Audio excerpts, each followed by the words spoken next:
Hello friends, अगर आप भी इंग्लिश अच्छे से बोलना चाहते हो तो इस वीडियो को एंड तक ज़रूर देखना, आपको बहुत कुछ सीखने को मिलेगा। सो फ्रेंड्स, बिना किसी देरी के शुरू करते हैं आज की वीडियो और देखते हैं आज का अपना पहला सेंटेंस। सो फ्रेंड्स, यहाँ पर ये बोल रही है कि मेरी उससे बोलचाल बंद है। तो किसी के बारे में बता रही है, कह रही है कि मेरी उससे बोलचाल बंद है। इसे हम इंग्लिश में इस तरीके से बोलेंगे, I am not on speaking terms with him. I am not on speaking terms with him. तो यहाँ पर हमने यूज़ किया है ऑन स्पीकिंग टर्म्स। कह रही है कि I am not on speaking terms with him, यानी मेरी उससे बोलचाल बंद है। हमारी बहस हो गई थी, मैंने उससे जाने को कहा, वो चला गया। यहाँ पर ये बता रही है कि we had an argument, I told him to go, he went. We had an argument यानी हमारी बहस हो गई थी। I told him to go, मैंने उससे जाने को कहा, ही वेंट, और वो चला गया। उसकी कार यहाँ नहीं है, वो ज़रूर चला गया होगा। यहाँ पर ये बता रही है कि हिज कार इजंट हेयर, यानी उसकी कार यहाँ नहीं है। His car isn't here so he must have gone, तो वो ज़रूर चला गया होगा। His car isn't here so he must have gone, उसकी कार यहाँ नहीं है तो वो ज़रूर चला गया होगा। His car isn't here so he must have gone. वो या तो अपने घर पर होगा या काम पर होगा। इसे हम इंग्लिश में इस तरीके से बोलेंगे, ही विल ईदर। तो यहाँ पर हम ईदर का यूज़ करेंगे, he will either be at his house or at work. He will either be at his house or at work, यानी या तो अपने घर पर होगा या काम पर होगा। ही will either be at his house or at work. उन दोनों की अनबन हो गई थी, यानी यहाँ पर किसी दो के बारे में बता रही है कि उन दोनों का आपस में झगड़ा सा हो गया था, मतलब कि उनकी अनबन हो गई थी। तो यहाँ पर अनबन होना, इसके लिए हम यूज़ करेंगे फॉलिंग आउट का। तो कह रही है कि द टू ऑफ देम, यानी उन दोनों की, the two of them had a falling out.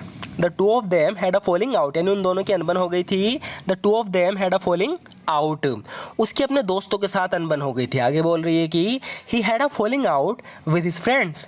He had a falling out with his friends, यानी उसकी अपने दोस्तों के साथ अनबन हो गई थी। He had a falling out with his friends.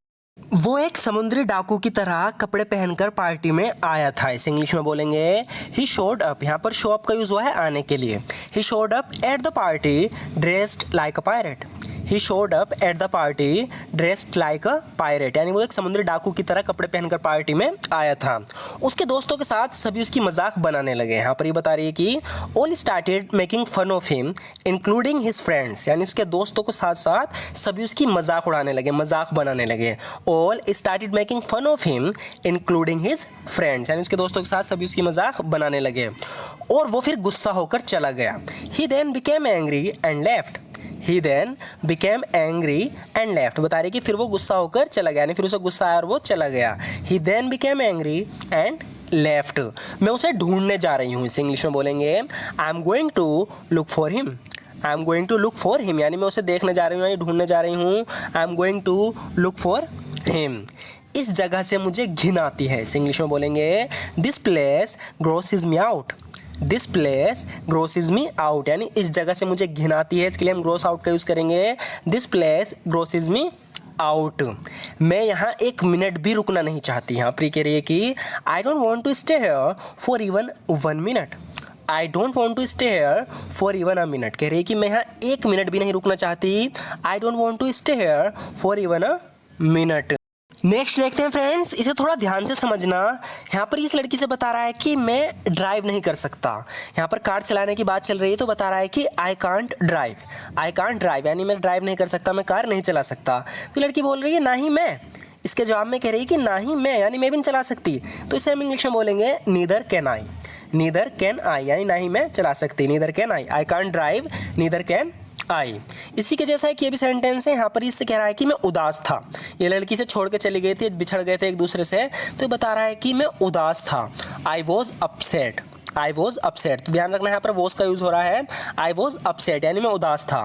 तो यहाँ पर इसके जवाब में बोल रही है कि सो वॉज आई। तो यहाँ पर भी वॉज का यूज़ होगा, सो वॉज आई, यानी मैं भी उदास थी। बता रही है कि ये कह रहा है ना, आई वॉज अपसेट, मैं उदास था। ये कह रही है कि सो वॉज आई, मैं भी थी। यहाँ पर इसे बता रहा है कि मैं लंदन में रहता हूँ। I live in London. I live in London, यानी मैं लंदन में रहता हूँ। तो लड़की कह रही है कि मैं भी। तो इस इंग्लिश में बोलेंगे, so do I. So do I, यानी मैं भी। I live in London. तो देखो ये वाला सेंटेंस जो है ये डू डज वाला सेंटेंस है, ये प्रेजेंट इंडेफिनेट है, इसमें हम डू डज का यूज़ करते हैं, इसलिए यहाँ पर डू का यूज़ हुआ है। सो डू आई, इसके जवाब में कह रही है ना, ये कह रहा है ना आई लिव इन लंडन, मैं लंदन में रहता हूँ, तो कह रही है कि सो डू आई, मैं भी रहती हूँ। मैं तुमसे नफरत करता हूँ, यहाँ पर ये कह रहा है कि I hate you, I hate you, मैं तुमसे नफरत करता हूँ, तो कह रही है कि सो डू आई, मैं भी करती हूँ, सो डू आई। मैं कभी पेरिस नहीं गई, तो यहाँ पर इससे बता रही है कि I have never been to Paris, I have never been to Paris. जिस लड़की से बता रही है ये भी कभी पेरिस नहीं गई, तो ये कह रही है कि ना ही मैं, तो इसे इंग्लिश में बोलेंगे neither have I, neither have I यानी ना ही मैं। I have never been to Paris, मैं कभी पेरिस नहीं गई, ये कह रही है कि नीदर हैव आई, ना ही मैं। तुम्हारा सामान टॉम की देख रेख में है, यहाँ पर ही किसी को बता रही है कि तुम्हारा सामान टॉम की देख रेख में है, देख रेख में है, इसके लिए हम बोलेंगे इन द केयर ऑफ। तो बता रही है कि your luggage is in the care of Tom, your luggage is in the care of Tom, यानी तुम्हारा सामान टॉम की देख रेख में है, वो तुम्हारे सामान का अच्छे से ध्यान रखेगा। He will take good care of your luggage, he will take good care of your luggage, यानी वो तुम्हारे सामान का अच्छे से ध्यान रखेगा। He will take good care of your luggage. हमें अपना घर बेचना पड़ सकता है, लेकिन मैं उम्मीद करती हूँ ऐसी नौबत नहीं आएगी। सो फ्रेंड्स, इसे थोड़ा ध्यान से समझना।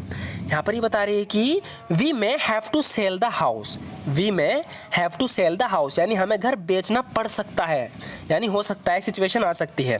We may have to sell the house but, लेकिन I hope it won't come to that, मैंने पहले बताया है it won't come to that, यानी कि ऐसी नौबत नहीं आएगी। आई होप, मैं उम्मीद करती हूँ।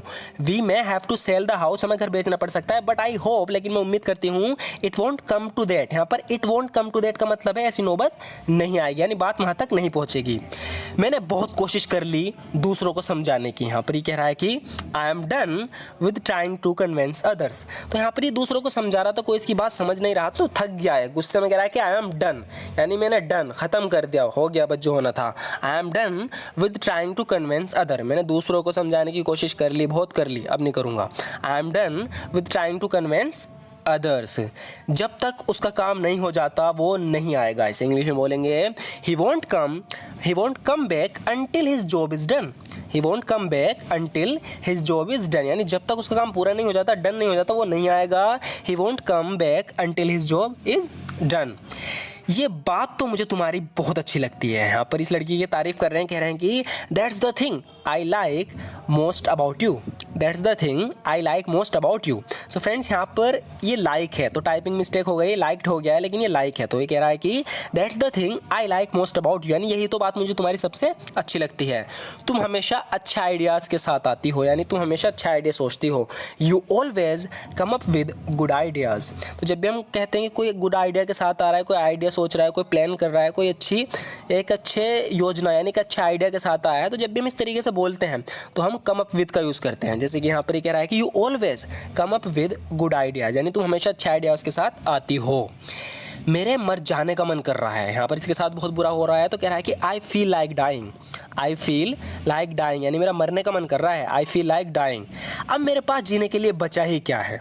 What have I left to live for now, what have I left to live for now, कह रहा है कि मेरे पास अब जीने के लिए बचा ही क्या है। What have I left to live for now. So friends, आज की वीडियो में बस इतना ही। अगर आपको वीडियो पसंद आई तो हमारे इस वीडियो को ज़रूर लाइक कर देना। इस तरह की और भी वीडियोस देखने के लिए हमारे चैनल को जरूर सब्सक्राइब कर लेना। Thank you so much for watching this video friends.